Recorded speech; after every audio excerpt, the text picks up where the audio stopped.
Across the world, we drink about 2.25 billion cups of coffee every day.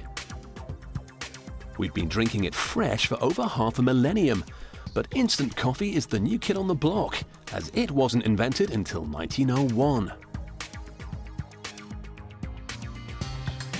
70 tons of fresh coffee beans arrive from South America at this instant coffee factory every day.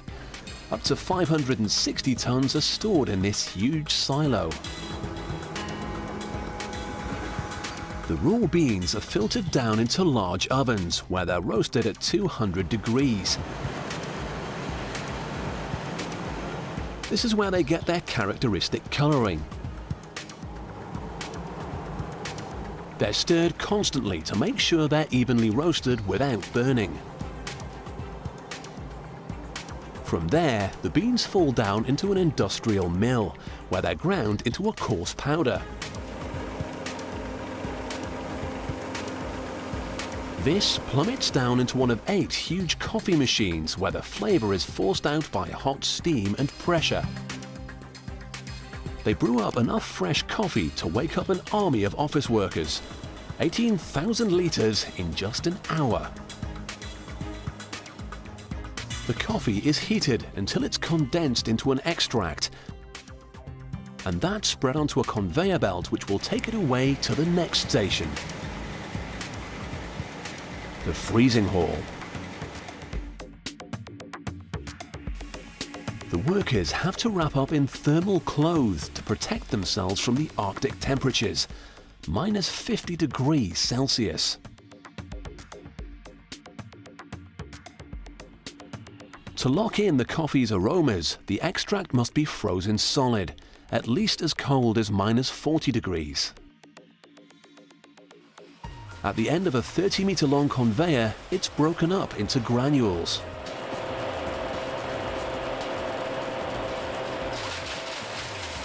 In the harsh environments, they use cameras to check everything's running smoothly. If a worker spent too long in the deep freeze, he'd be going home with frostbite. The deep frozen granules still contain water, which they need to get rid of. Stacked up on trays, they're driven through a low-pressure tube for 5 hours. The challenge is to remove the remaining water without the coffee becoming liquid again, as this would release the aromas. Here's how it works. The granules are heated at 60 degrees Celsius in a strong vacuum. Under pressure, the frozen water vaporizes and turns straight into steam. This is a process called sublimation. As the granules come out of the vacuum, they have been freeze-dried.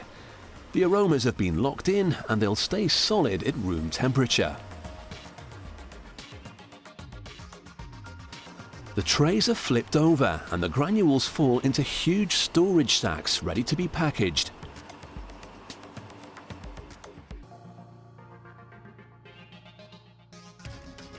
The jars whiz along a conveyor belt and are filled in less than a second.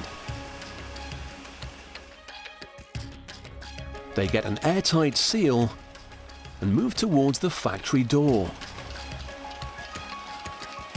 picking up a label on the way.